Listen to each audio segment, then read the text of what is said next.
Salut, c'est Alyosha. Bienvenue dans Vision.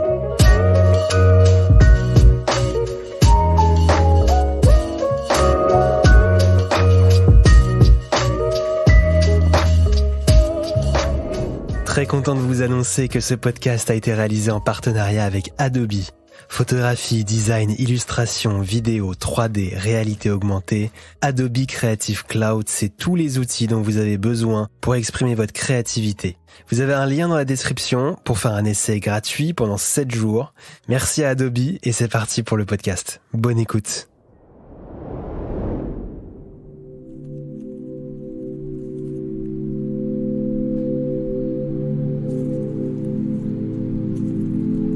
Donc en effet, j'ai choisi une image récente. C'est une image en noir et blanc que j'ai faite cet été, donc l'été 2021, à côté de Lisbonne. Caroline, ma femme, et son neveu Cosmo sont assis sur une banquette arrière d'une voiture. Je suis à l'arrière avec eux. Je prends une photo au moment où Cosmo s'apaise et s'endort sur Caroline. Caroline, elle, regarde devant elle. Elle regarde la route. Son regard est déterminé. Derrière elle, il y a la fenêtre de la voiture qui encadre son visage. La fenêtre semble ouverte, on ne distingue pas l'arrière-plan car la lumière est trop forte. L'arrière-plan est donc explosé, la lumière est quasi divine. La lumière donne de la puissance à son regard, mais qu'y a-t-il derrière cette fenêtre ? Ou qu'est-ce qui se passe derrière cette fenêtre ? C'est une image d'été, et c'est une image tirée d'un film. On pourrait croire que c'est une image tirée d'un film. Je crois que cette image est apaisante et rassurante, mais il y a tout de même une certaine tension dans les corps, un silence un peu étrange et un hors-champ qu'on ne connaîtra jamais. Il y a l'intensité du regard de Caroline qui m'échappe. Que regarde-t-elle ? Cette petite lumière qui éclaire son œil est comme un miracle. J'aimerais voir ce qu'elle regarde, comprendre ce qu'elle regarde. Sur cette image, on ne me sent pas, je n'y suis pas.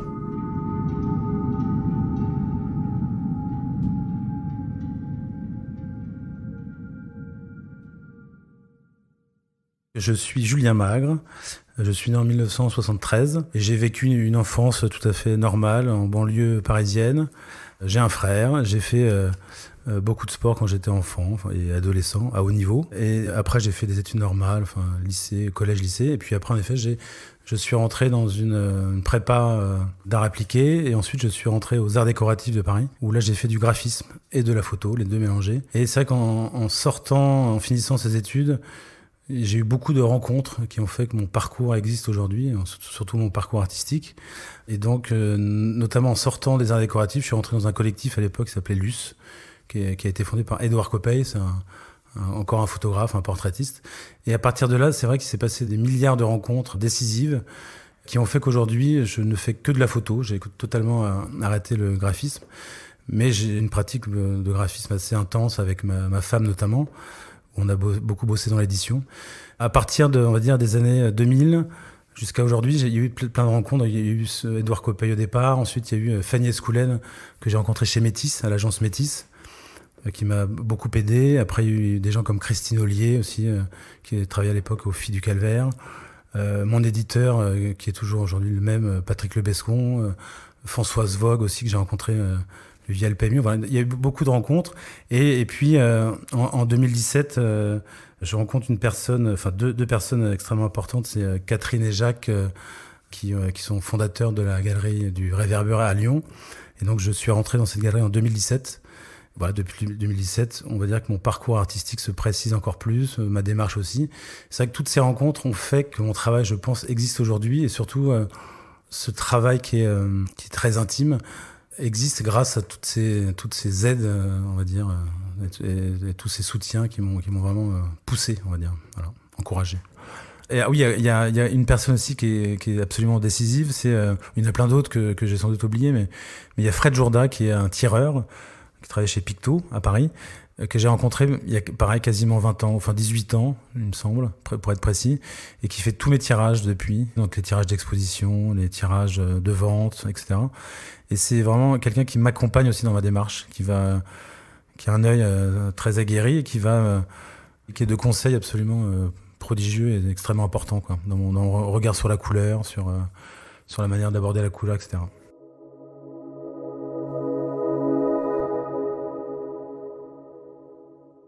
Ma mère travaillait dans une entreprise qui s'appelait Balcar à l'époque. Il faisait des flashs, notamment photos. Et j'avais 10, 12 ans, etc. Elle me ramenait tous les fins de mois, tous les magazines de photos qui étaient donc du mois d'avant. Donc c'était revues, photographies, etc. Photo magazine, tout ça. Et donc je regardais ça avec mon regard d'enfant. Et notamment pour Photo magazine, il y avait beaucoup de filles à poil. Il y avait toujours des petites vignettes. Donc je regardais surtout ça à la fin, mais en arrivant là, je feuilletais quand même et j'ai eu, je m'en suis rappelé il y a pas si longtemps, j'ai eu quand même mon regard qui s'est arrêté sur des grands photographes. Je me rappelle à l'époque il y avait beaucoup de photographes de Magnum qui passaient, donc je me souviens de boulots comme Koudelka évidemment, comme Cartier-Bresson, enfin des photographes très classiques, mais je pense que ça m'a vraiment marqué. Et ça, entre 10 et 14 ans, j'ai vraiment tous les mois je regardais ces magazines, donc il y a des choses plus ou moins bien comme magazine, mais en tout cas, il y a des choses quand même qui m'ont bouleversé, quoi, sans le savoir de manière consciente, on va dire. Je crois que c'est mon premier souvenir.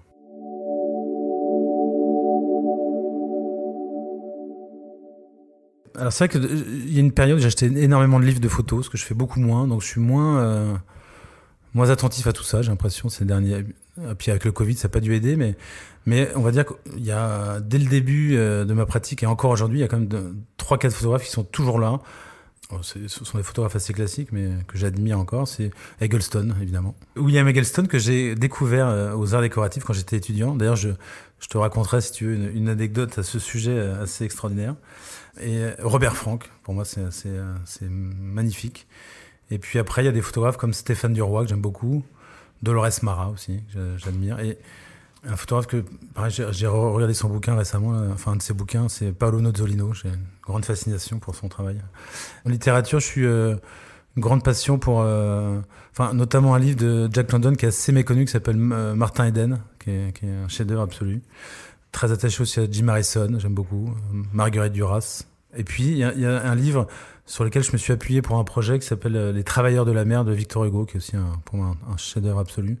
Voilà. Et puis après, il y a toujours aussi la musique qui traîne par là, à droite à gauche, dans mes espaces intimes. Et j'ai une grande passion pour Neil Young. Tout ça se regroupe un peu, hein. Neil Young, Jim Morrison, il y a toujours ce rapport, je pense, à la nature, à la pureté, tout ça.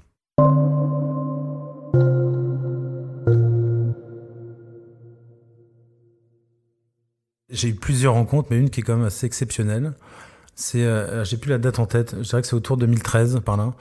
À l'époque, je faisais encore du graphisme. Donc, je travaillais avec un distributeur qui s'appelait Sébastien Monceau, pour être précis, et qui donc distribuait plein de films assez passionnants, assez radicaux. Et un jour, il m'appelle et il me dit « Tiens, Julien, je vais peut-être distribuer un film. Est-ce que ça t'intéresserait de faire l'affiche ?» Je dis « Bah oui, c'est quoi, etc. » Il me dit « C'est 2 réalisateurs qui font un film sur William Eggleston. Est-ce que tu le connais, ce photographe ?» Je dis « Putain, bah bien sûr. Non seulement je le connais, je l'admire et je suis fan absolu de ce photographe. Ah bon, génial, etc. » Donc il me dit, écoute, je vais en parler au réalisateur, tout ça, je vais te montrer ton boulot. Donc il me dit, écoute, ils veulent te rencontrer. Et à l'époque, William Eggleston avait fait une exposition à Dunkerque. Voilà. Et donc ce distributeur me dit, bah écoute, allons à Dunkerque, il y a le vernissage, il y a un repas après le vernissage avec William Eggleston, les réalisateurs, etc. Et moi je suis extrêmement joyeux. C'est extraordinaire. Donc on prend la voiture, on part à Dunkerque ensemble. Et donc je rencontre les 2 réalisateurs qui sont donc Vincent Gérard et Cédric Lati, qui ont fait ce film qui s'appelle By the Ways, A Journey with William Eggleston. C'est un documentaire qui est assez passionnant. Donc je rencontre ces 2 réalisateurs, ça se passe très bien. Et après je suis invité au dîner d'honneur, on va dire, avec le maire de Dunkerque et William Eggleston. Et je me retrouve à une place de lui, comme ça. Et William Eggleston est quand même une personne qui boit pas mal. Et c'était un dîner, donc ça tombait bien.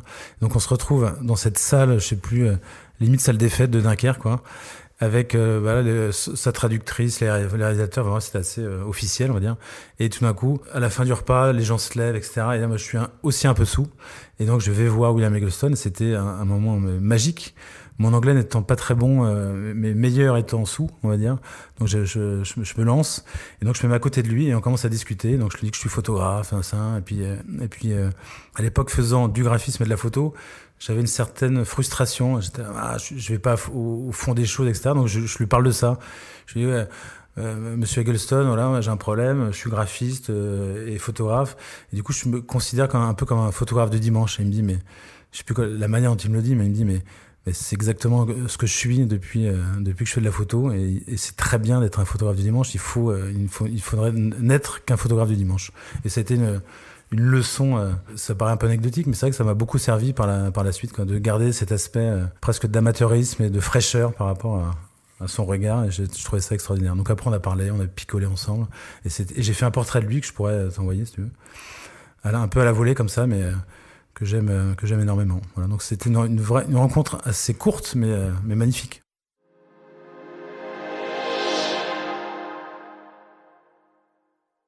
Comme la description de l'image, j'ai pris des notes, donc je vais un peu les lire, c'est pas grave, je le dis, hein, comme ça j'assume, parce que voilà, pour essayer d'être précis.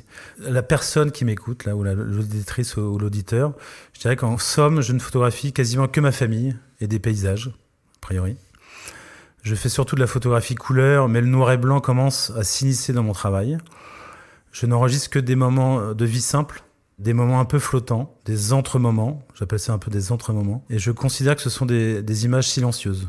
J'ai donc commencé à photographier ma femme il y a plus de 20 ans, alors que j'étais étudiant en art avec elle, et j'ai continué ce travail avec mes enfants. Il y a l'idée de la filiation dans mes images, je crois, le puissant besoin de photographier la vie, de photographier mon monde, enfin le monde dans lequel je vis en tout cas, les personnes que j'aime le plus au monde, et aussi, même ça paraît un peu cliché, mais le temps qui passe, et notamment le présent. J'essaie d'être... ça paraît un peu paradoxal, mais voilà. Ce sont de petites images, des images dépouillées, des images simples a priori. On peut lire mes images, je crois, à différents degrés. Il y a souvent quelque chose qui se cache derrière ces images. Il y a un peu d'extraordinaire dans l'ordinaire. Après, j'ai toujours un grand respect pour les personnes que je photographie et j'essaie de respecter au maximum leur espace intime. Et ça, je crois qu'on en parlera aussi à un moment donné. Qu'il y a toujours une distance entre mes sujets et moi, comme si j'étais un peu spectateur. Et je crois que ce statut de spectateur, alors que je photographie les gens que je connais très bien, ça crée un trouble, une chose parfois un peu étrange. Mais en tout cas, voilà, j'aime bien qu'il y ait de l'air, on va dire, de la distance entre ceux que je photographie et moi. J'aime en quelque sorte sentir la respiration et le souffle entre les sujets et moi. Enfin, je cherche, et ça c'est assez important, je cherche toujours une forme d'intemporalité dans mes images. J'aime bien l'idée que mes images soient difficiles à dater. Aussi, un point très important, c'est qu'il n'y a aucune préméditation dans mes images. Tout est très instinctif, presque inconscient. Il n'y a aucun protocole non plus. Et alors j'essaie de défier le temps, mais au fond, je sais qu'il a gagné d'avance. C'est un peu un paradoxe, mais je suis très attaché au réel. Et j'essaye donc de faire des images très simples, sans artifice et sans arrogance. Voilà.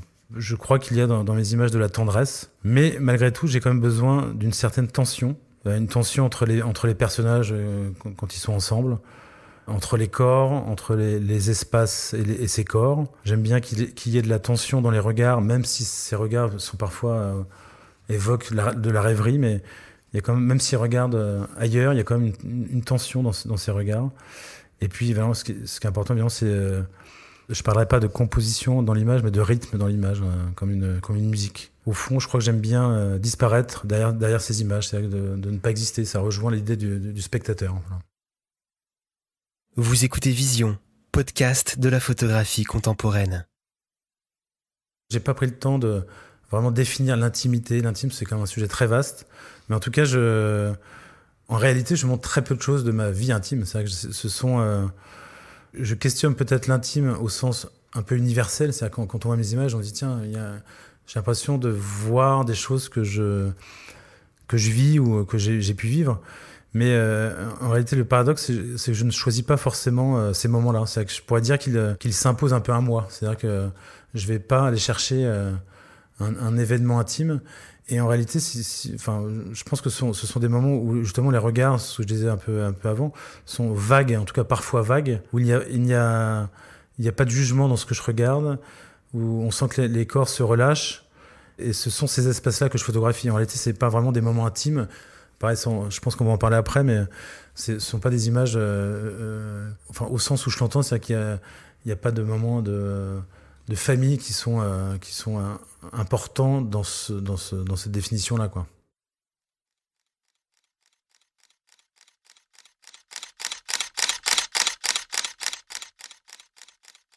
Sur mon site, il y a notamment deux chapitres ou deux parties qui se distinguent. Il y a une partie famille, une partie fiction. C'est vrai qu'il y a des liens entre ces deux parties-là, mais pas que. C'est vrai qu'elles sont liées, en effet, d'abord, parce que la plupart du temps, on retrouve les mêmes personnages, les mêmes protagonistes dans ces deux. On va appeler ça les chapitres, dans ces deux chapitres. Après, je travaille avec les mêmes outils, c'est vrai que j'appréhende de la même manière les choses. Je travaille toujours en lumière naturelle dans les deux cas, sauf en effet parfois dans le chapitre fiction où quand la lumière est trop faible, j'utilise des artifices, mais c'est assez rare. Après, c'est un va-et-vient entre le banal, l'étrange, dans ces deux chapitres. Et je pourrais dire que je saupoudre un peu de ces deux ingrédients avec plus ou moins d'intensité dans les deux histoires, dans les deux chapitres. Et après, je pense que le lien s'arrête à peu près là. C'est-à-dire que dans mon travail sur la famille, c'est un travail vraiment au long cours. C'est-à-dire que je l'ai commencé, comme je disais tout à l'heure, il y a 20 ans, et je continue. C'est vraiment une obsession, c'est très obsessionnel. Et pour le coup, c'est un peu un film sans fin ou un film qui serait en construction permanente. C'est-à-dire que ça s'arrête et c'est toujours en mouvement. Et c'est vrai qu'il y a des séries que j'ai commencées il y a 10 ans et qui continuent encore ou qui s'imbriquent les unes aux autres. Par contre, dans le chapitre sur la fiction, c'est vraiment sont vraiment des séries beaucoup plus ponctuelles et qui sont figées dans le temps. Et qui se font généralement sur un temps assez court. C'est vrai que si je prends une série comme Sœurs Frères, par exemple, ou Toscane Primitive, ou d'autres, sont des séries que je fais en une semaine ou 15 jours. Et une fois qu'elles sont finies, je n'interviens plus sur ces images-là, en tout cas sur ces séries. Voilà. Donc et puis, évidemment, cette partie-là, ce sont des séries qui sont un peu plus scénarisées. C'est-à-dire qu'en effet, on est plus dans l'idée de la séquence. Où il y a peut-être un peu plus pas de mise en scène, mais parfois des accessoires, parfois je dirais pas de direction d'acteur, mais on est plus dans le jeu de la mise en scène, on va dire. Ce n'est pas il n'y a pas de fabrication d'images, mais voilà, on est plus on va dire dans une idée de scénario.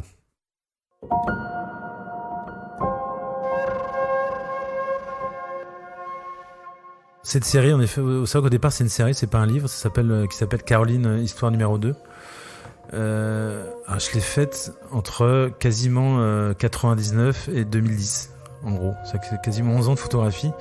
Et on peut dire que ce sont vraiment mes premières images. C'est une série que j'ai faite en 10 ans, qui au départ, évidemment, n'était pas prévue pour exister en livre. C'est vraiment un travail personnel que j'ai commencé à ce moment-là. Et il faut dire une chose, c'est que quand j'ai commencé ce travail-là, c'est au moment où j'ai rencontré aussi Caroline, qui était aussi aux arts décoratifs. Et quelque part, pour la séduire, je l'ai photographiée. C'est-à-dire que on était étudiants, je prenais quelques photos d'elle, comme ça, un peu naïvement au départ. Je lui montrais, on disait, qu'est-ce que tu penses de cette photo? Non. Ça a commencé comme ça, notre histoire. On est tombés amoureux quasiment cette année-là ou l'année d'après. Et donc, j'ai vraiment continué, mais de manière totalement inconsciente, à la photographier. Je savais pas encore à l'époque que j'allais devenir photographe, mais j'en avais envie, mais j'en faisais beaucoup, mais c'était vraiment non prémédité, on va dire. Donc j'ai commencé à la photographier, voilà, pendant 5 ans. Après, on a eu donc 2 enfants, 2004 et 2007, donc Louise et Suzanne, que j'ai aussi commencé et continué à photographier. Et puis, donc j'ai eu cette rencontre avec Fanny Escoulen, à l'époque de Métis, donc une agence de l'époque, qui était une magnifique agence. Et puis en montrant ce travail-là, l'idée d'un livre a mûri entre nous deux. Et puis elle m'a dit, mais il faut absolument que tu montres ce travail à Patrick Lebescon de Filigrane. Ça, c'était du coup en 2008.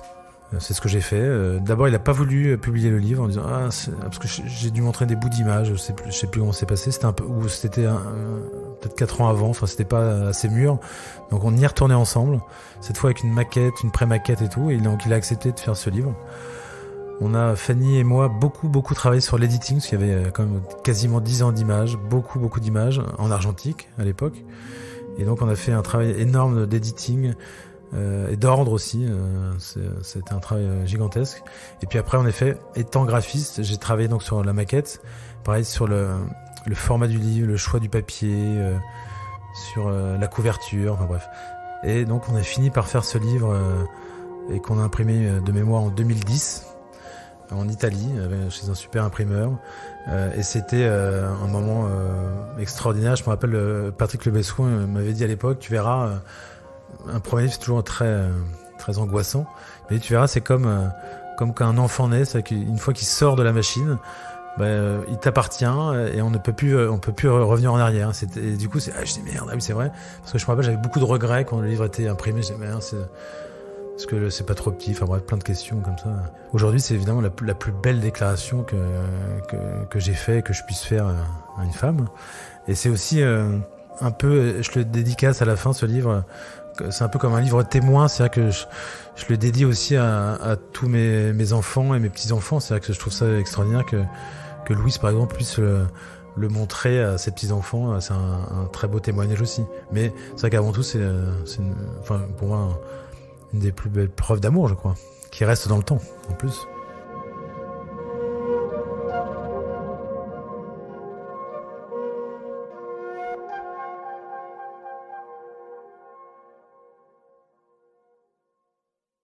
J'ai donc fait aussi un livre qui s'appelle Je n'ai plus peur du noir en 2017. Donc c'est pour le coup un livre beaucoup plus tragique que Caroline Histoire numéro 2, qui est plus un livre que je dédie à ma fille Suzanne, qui malheureusement a disparu. Donc c'est un livre que j'ai fait en effet pendant la maladie de ma fille, qui avait à l'époque 7 ans et qui a eu une leucémie. À Noël, je fais des images en Corrèze. Voilà, en numérique pour le coup. Et ces images-là, pendant ces vacances-là, je regarde pas mes images sur ordinateur. Et pendant ces vacances-là de Noël, on apprend, ma femme et moi, que notre fille Suzanne est atteinte d'une leucémie suite à des prises de sang, etc. Donc elle va d'urgence à l'hôpital à Paris. Et les premiers jours où elle est à l'hôpital, je regarde ces images sur mon ordinateur. Ce sont des images en effet assez lourdes symboliquement. Ce sont des images de paysages que j'ai faites en Corrèze. Il y a quelques images de Suzanne. C'est très brumeux, très sombre, et je vois ces images. Ce sont comme des images un peu préméditées, très étranges. Alors, je suis pas mystique, mais il y a eu quand même un truc très troublant dans ces images-là. Ma fille rentre à l'hôpital et il se trouve que les choses tournent mal, qu'elle y reste beaucoup plus longtemps que prévu. Et donc, à ce moment-là, la photo est le seul refuge dans lequel je me réfugie, sans me rendre compte, me sauve quand même, qui m'aide à tenir debout. Vraiment, je peux pas dire les choses autrement. Et donc, je commence à la photographier à l'hôpital. Et là, je commence en noir et blanc. Je sais pas trop pourquoi, mais je la photographie en noir et blanc à l'hôpital et je l'embarque dans l'histoire en disant, écoute, Suzanne, tout ira bien, tu vas guérir. J'ai fait des images en Corrèze juste avant ta maladie. Est-ce que tu serais d'accord pour que je te prenne en photo pendant ton séjour à l'hôpital, et même que tu participes au projet, c'est-à-dire que tu me donnes des idées de photos si tu as envie. Dans ce séjour hospitalier, il y a toujours plein d'ustensiles, etc., auxquels on a, entre guillemets, joué. Il y a quelques images dans le livre de ça, où Suzanne me donnait des idées avec des ballons, avec des gants qui se transforment en ballons, etc. Donc on s'est amusé beaucoup ensemble à faire cette deuxième partie. Donc en effet, à l'époque, je savais pas qu'il y aurait un livre et qu'il y aurait plusieurs parties. En tout cas, je fais ces images en noir et blanc avec elle. Et puis très vite, l'idée d'une troisième partie arrive et je dis à Suzanne, écoute, la troisième partie sera quand tu sors de l'hôpital et je te photographierai pendant les vacances. Je continuerai le travail que j'ai toujours fait sur ma famille avec toi, Louise et Caroline.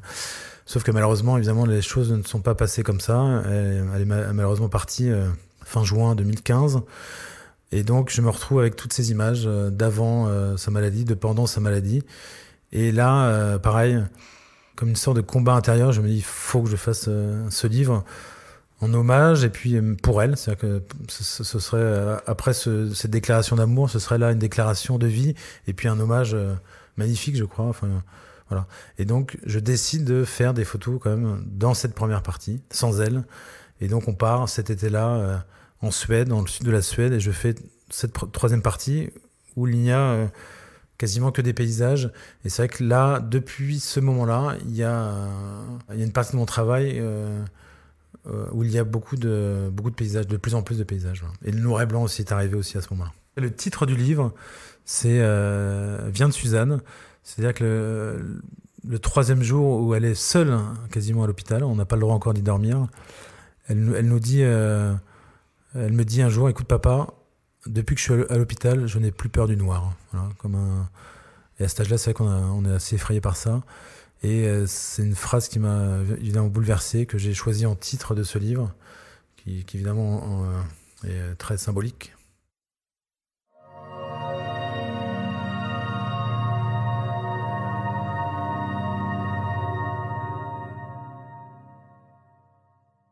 Par rapport à cette idée de souvenir, je ne crois pas. Ce que je disais tout à l'heure, c'est que je suis vraiment dans le présent, dans un acte. Je ne peux pas être plus dans la vie que quand je photographie. C'est sans doute pour ça aussi que ça m'a beaucoup aidé dans plein de moments difficiles, et notamment dans la série et dans le livre Je n'ai plus peur du noir. C'est pour moi, en tout cas, quand j'ai fait ces images, je me suis rendu compte que c'était un acte. Enfin, après cet événement-là, en tout cas, l'acte photographique était presque un acte de survie. C'est un acte du présent, et vraiment un acte aussi de présence, être vraiment les pieds dans la terre quasiment, c'est vraiment ancré dans le réel. Et pour moi, en tout cas quand je fais des photographies, c'est vraiment aussi la notion d'être vraiment dans l'action, voilà, que c'est très physique. C'est aussi un besoin qui m'aide à rester aussi dans la vie, à rester et faire corps aussi avec la vie. Alors moi aujourd'hui, mais c'est vrai qu'entre le moment du décès de ma fille et il y a quelques années, c'était aussi un moyen pour moi de ne pas sombrer. Et même, ça m'a aidé vraiment à tenir debout, ça c'est sûr. Après, au départ, quand j'ai fait ces images de Caroline, dans Caroline Histoire numéro 2, en toute honnêteté, c'était tellement inconscient. Forcément, aujourd'hui, je peux dire que oui, c'est lié à ça, parce qu'en effet, quand je vois, et vu que j'ai dédié ce livre à mes petits-enfants, etc., donc c'est en effet très, très lié aux souvenirs, mais avec plus de maturité comme ça et plus de bagage, je crois pas que je sois dans un acte qui soit lié au souvenir. Peut-être plus à la mélancolie. Je pense que c'est plus lié à la mélancolie et voilà, c'est cette idée de temps qui nous échappe, je crois.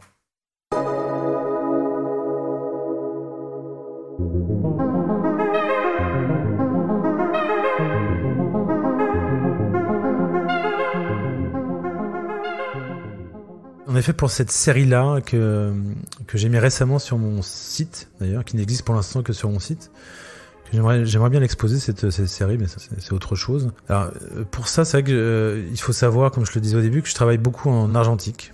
Et souvent, je finis mes pellicules, et je peux les laisser parfois vraiment 6 mois ou même 1 an dans le frigo. C'est devenu un choix, un parti pris, mais parfois, au début, c'était souvent lié au manque d'argent, parce que ça coûte cher. Il faut faire des planches contact, il faut les scanner, etc. Donc, au départ, c'était un non-choix. Aujourd'hui, ça l'est vraiment. C'est que tout d'un coup, j'adore. Ça fait partie vraiment de mon processus créatif. C'est vraiment de laisser ces pellicules au frigo et de laisser, pour le coup, là on n'est pas dans l'histoire du souvenir, mais vraiment dans l'histoire de la mémoire, c'est de laisser ces images s'oublier. J'adore la notion d'oublier des images, donc je les laisse, et il y a la mémoire qui travaille. Je dis, tiens, je me sens que j'ai fait une image comme ça, je me scénarise des images comme ça, je me fabrique, en tout cas je me refabrique les images que j'ai faites. Et du coup, quand je développe ces images 6 mois ou 1 an après, évidemment, j'ai des surprises parfois glorieuses, joyeuses, ou parfois l'inverse. Dans cette série, là en l'occurrence, c'est assez précis, c'est que j'ai récupéré des images, donc 1 an quasiment après le décès de ma fille.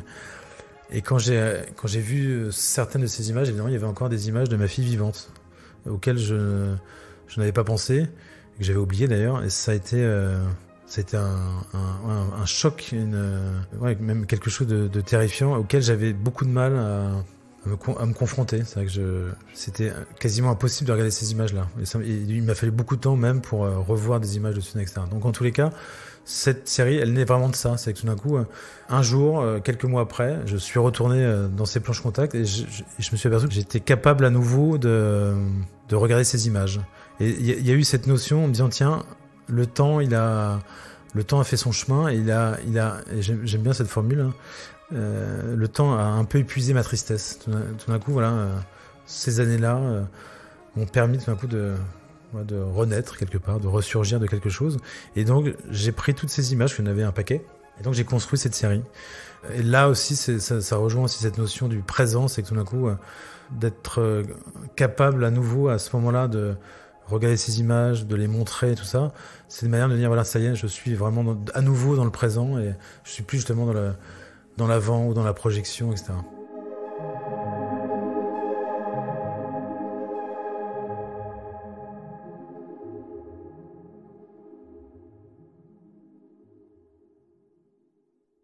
L'idée de la distance dont je parlais tout à l'heure, l'idée de la tension, mais cette tension qui peut être souvent mélangée à la rêverie, l'idée du hors-champ, sont les raisons pour lesquelles je crois j'aime capturer ou en tout cas enregistrer ces regards un peu flottants, on va dire.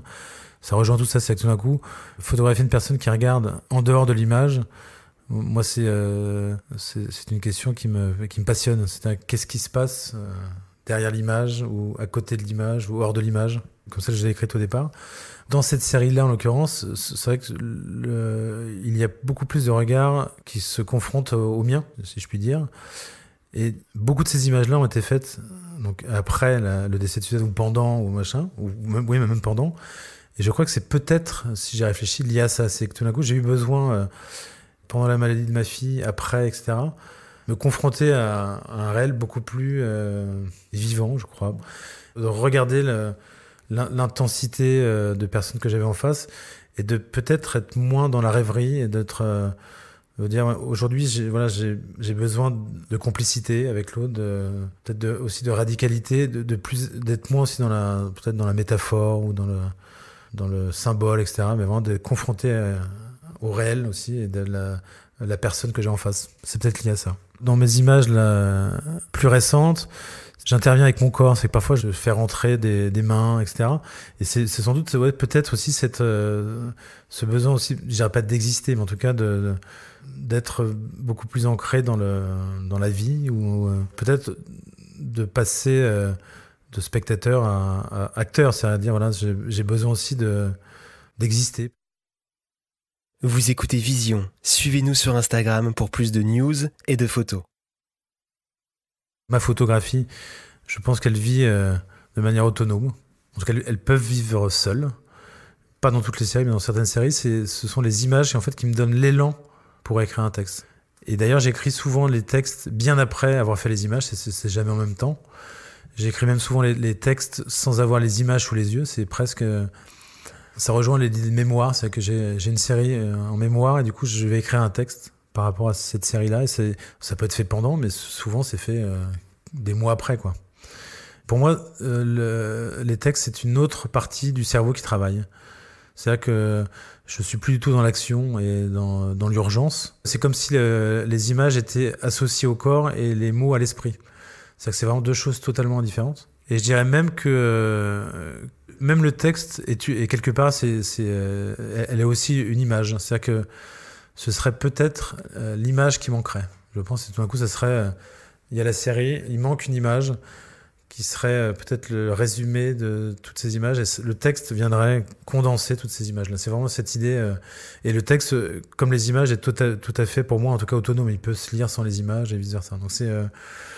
Après, tout ça, c'est un peu contradictoire, un peu paradoxal, mais je pense que si je considérerais... Évidemment, c'est naïf de dire ça, mais si je considérais que l'image ne disait pas tout, je serais...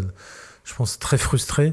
Et pour moi, c'est très naïf, mais pour moi, l'image, en tout cas, l'image que que je montre, elle dit ce que j'ai envie de raconter, enfin, a priori, même si elle raconte une infime partie.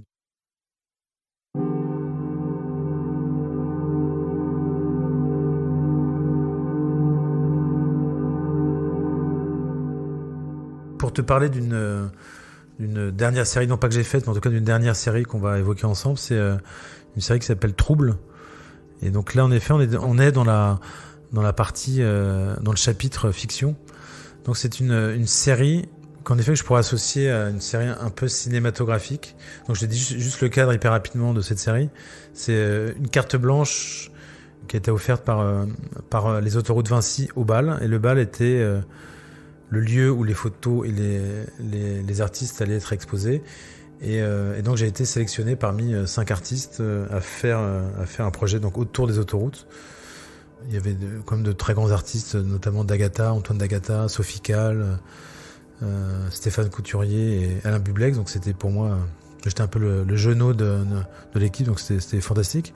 Une opportunité de faire un travail sur ce terrain-là. Autoroute, voiture, ça m'a tout de suite plongé dans les univers des films américains, donc des road movies. Et très vite, je me suis dit, tiens, je vais travailler sur l'idée de l'enfant ou de l'enfance qui voyage dans une voiture. Et souvent, ces voyages-là, ils sont associés à l'ennui. Justement, on a souvent des troubles un peu de la vision. On s'endort, on se réveille, on sait plus où on est. Il fait jour, tout d'un coup, il fait nuit. Et donc voilà, à partir de cette idée-là, j'ai revu, parce que je suis fan de Spielberg, et j'ai revu tous les films, tous les premiers films de Spielberg, notamment Duel, E.T., etc.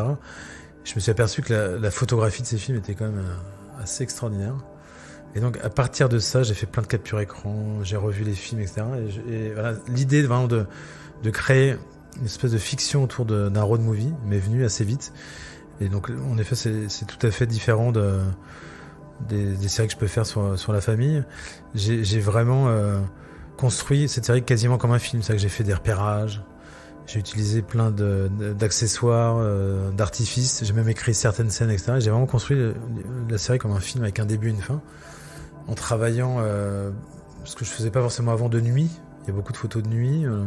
Tout ça m'a apporté par rapport en effet à ma pratique de photographie de famille, on va dire. C'est amener du trouble dans cette lecture-là. Et en effet, de jouer aussi avec des artifices, notamment de lumière.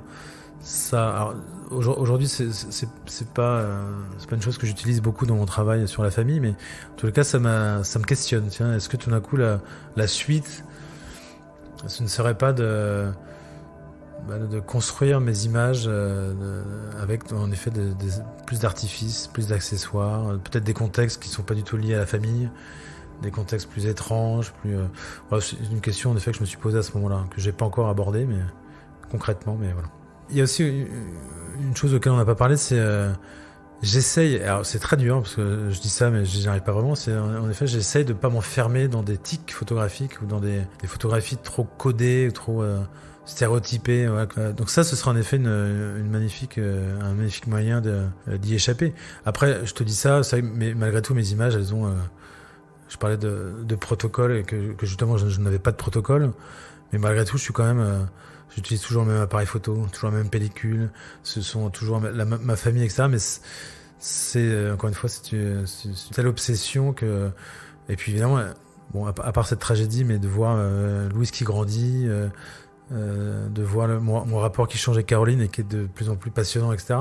C'est quand même très troublant de voir ces images-là qui existent depuis 20 ans et qui continuent. Enfin, c'est vertigineux. Et plus j'en fais, plus j'ai envie de continuer ce travail-là.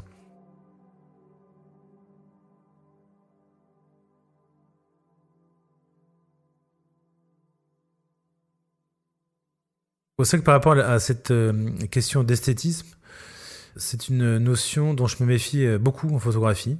D'abord parce que c'est très subjectif et qu'ensuite, je pense que le sujet est très vaste. C'est-à-dire que c'est presque un sujet en soi, une discussion.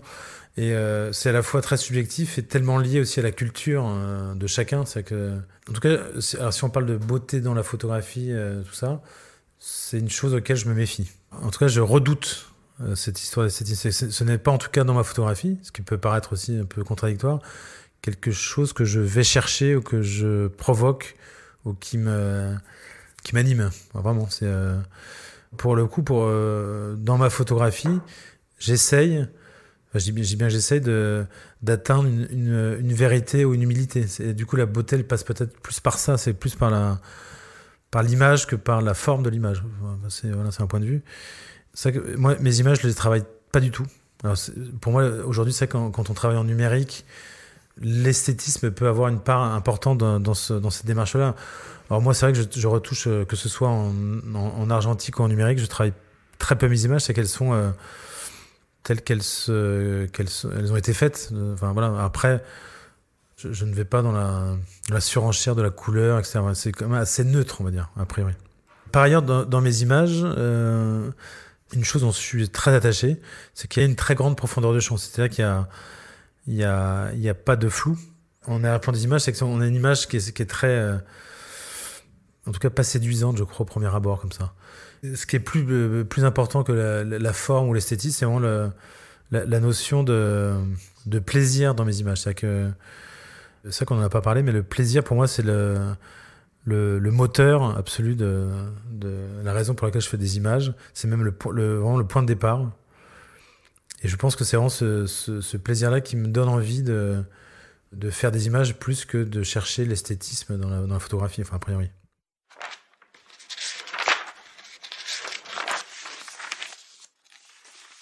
Pour moi, le futur de Ma et de la photographie, elle est assez simple.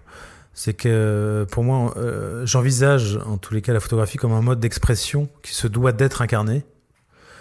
Elle s'appuie pour moi sur le réel et observe la vie, quelle qu'elle soit. En considérant cela, la photo, je pense qu'elle est immortelle de ce point de vue-là.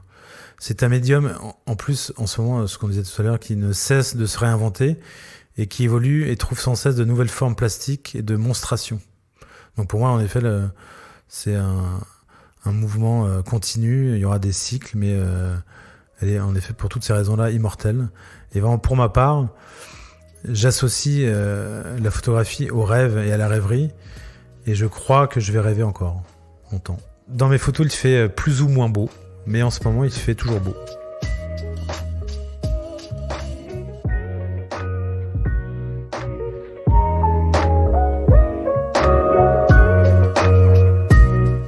Merci d'avoir écouté Vision. Si le podcast vous a plu, abonnez-vous et partagez-le autour de vous. Laissez-nous une note et votre avis. Ça nous aide beaucoup. À bientôt.